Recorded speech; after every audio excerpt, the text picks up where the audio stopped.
Halo, selamat pagi, selamat siang, atau selamat malam buat teman-teman yang nonton video ini. Welcome back to my YouTube channel. Oke, gimana kabarnya? Semoga kalian baik-baik aja.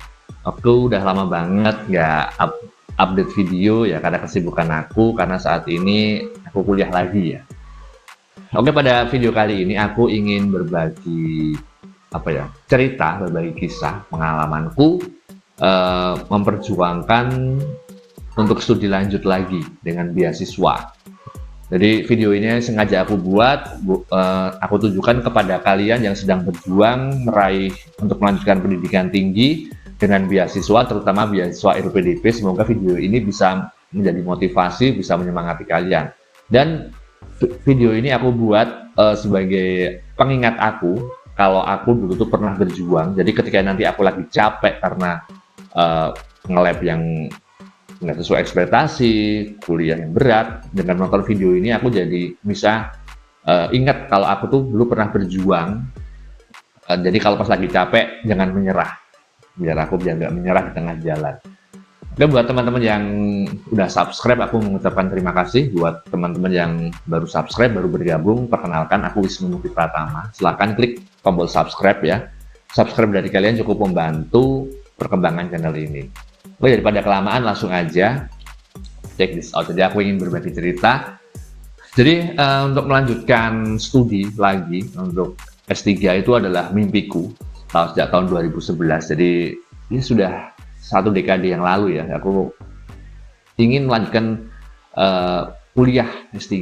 Tapi waktu itu kan aku mikir, masa bisa sih S1 kayak gini, pertama beasiswa. Tapi seiring berjalannya waktu, melihat teman-temanku yang udah mulai lanjut kuliah, studi S3 ke luar negeri ya, aku jadi semakin termotivasi untuk ingin melanjutkan studi lagi. Tapi yang jadi permasalahan, aku kan seorang guru SMA, gajiku gak seberapa. Jadi kalau aku kuliah dengan biaya sendiri, ya mungkin aku 1 tahun 2 tahun bisa sih untuk bayar UKT, tapi tidak untuk lab dan sebagainya. Dan mau minta orang tua juga nggak mungkin, karena orang tua aku udah pensiun.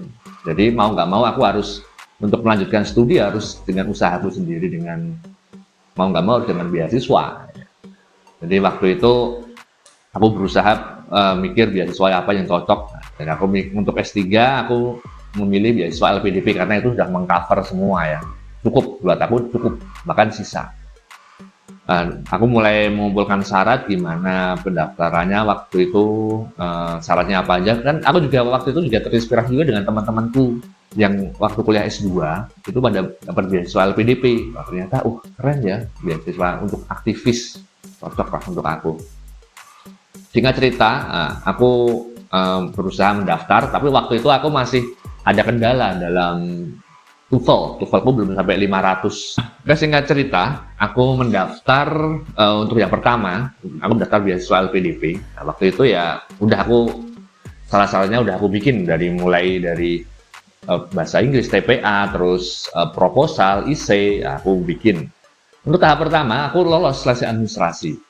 Nah, kemudian lanjut ke tahap kedua, tes TPA atau tes bakat skolastik ya, buat yang non privilege yang belum dapat kampus, belum dapat LOA. Jadi tahap seleksi LPDP itu ada 3, jadi tes berkas, TPA, dan wawancara.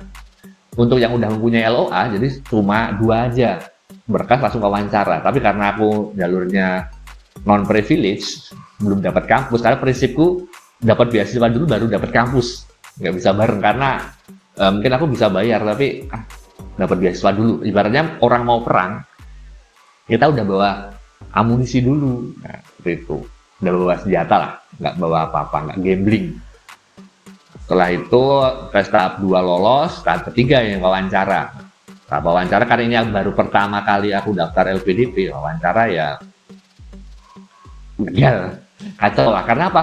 Karena aku daftar ini, persiapan tuh H-7 penutupan, karena waktu itu kan skor TOEFLku baru dapet tuh H-7. Ya udah aku daftar H-7 itu tanpa persiapan, proposal masih kacau, dan akhirnya tahap pertama gagal.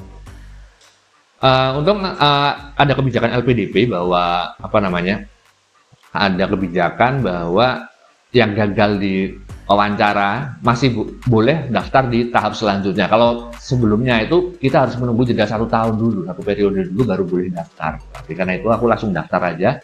Tapi kali ini aku sudah persiapan matang banget.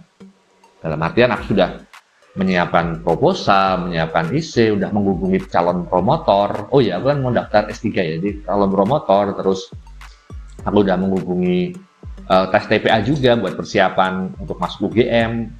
Udah itu aku udah persiapan. Bahkan aku sudah latihan mock up, latihan wawancara dengan awardee LPDP. Aku isiku suruh aku ngoreksi, ini ada kesalahan apa, kekurangan apa, gitu.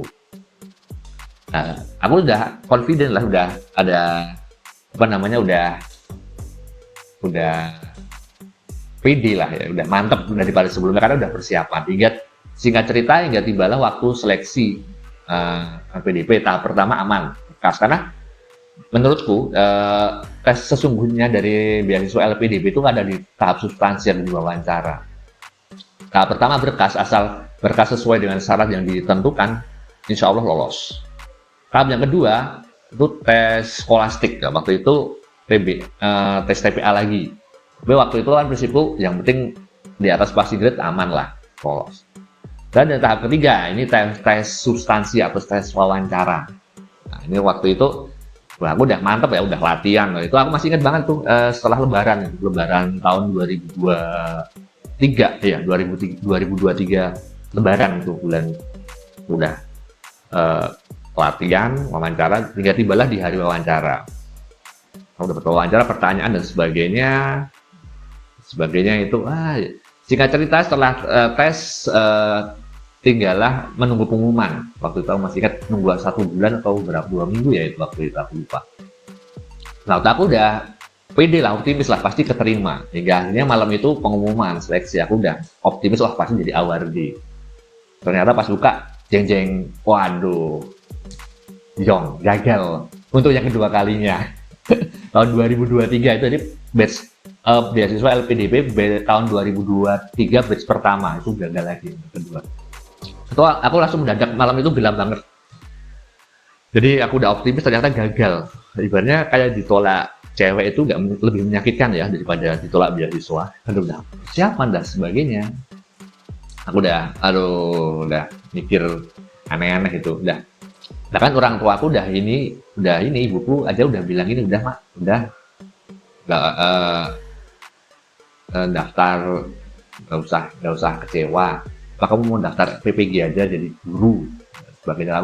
Aku dalam hatiku aku udah mantep, aku pengen mencoba sampai aku bisa. Prinsipku dalam hidupku tuh kalau temanku bisa, impianku tuh juga harus harus apa yang aku impikan selama itu masih dalam kuasa manusia, masih bisa diikhtiarkan, pasti akan aku kejar, akan aku usaha ikhtiarkan sampai berhasil.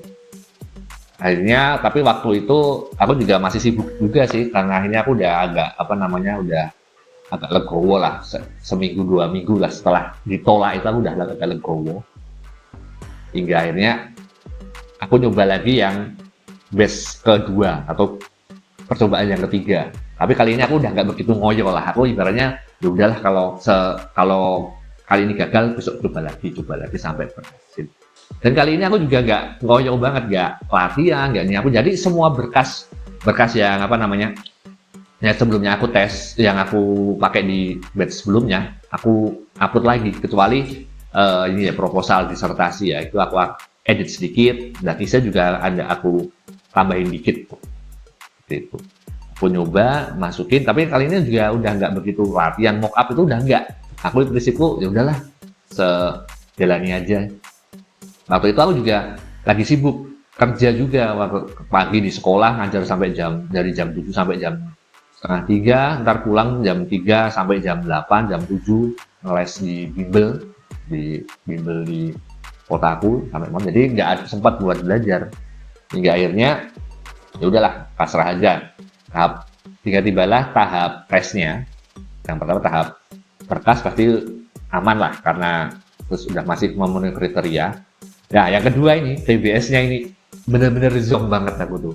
Zong gimana? Jadi karena nggak belajar ya, mungkin karena otakku udah capek nggak belajar ya udah sebisa aku aja. Dan waktu itu aku dapat skor berapa itu, 100 berapa, 15 atau berapa. Jadi dari passing grade itu cuma beda 10 atau berapa, 10 poin aja dari batas aman.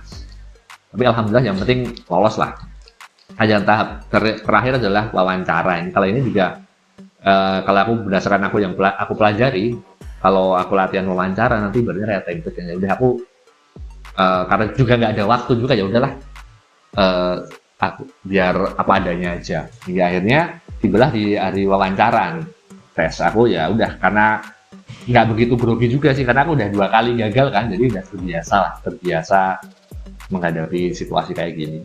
Hingga tibanya akhirnya ya udah wawancara dan lebih rileks. Hingga ada kejadian unik nih, jawabanku itu kayak agak out of the box lah, bukan template lagi. Jadi aku masih ingat banget, jadi waktu itu ada psikolog nanya ke aku, gimana perasaan Mas Wisnu dalam tes substansi kali ini? Aku bilang, ya biasa aja Bu, agak santai sih kan.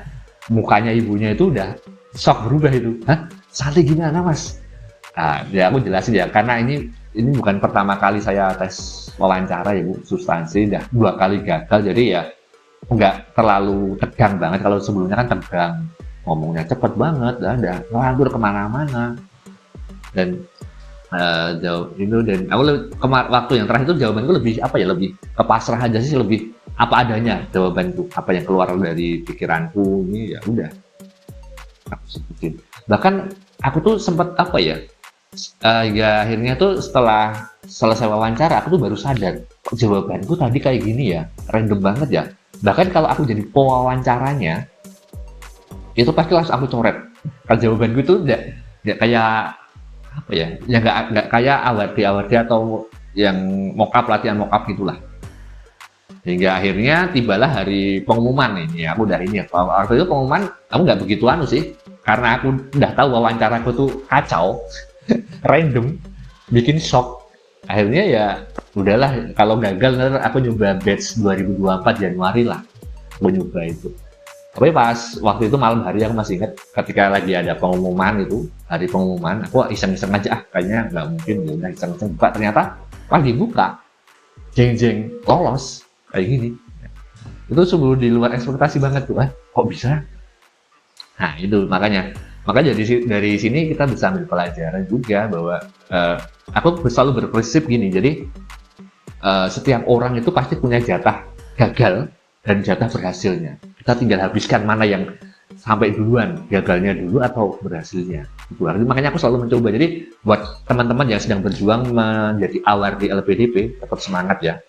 Tetap semangat, jangan pernah lelah. Aku 3 kali baru berhasil. Ada yang 12 kali baru lolos, ada yang 1 kali lolos. Nah, itu rezeki itu udah ada yang ngatur.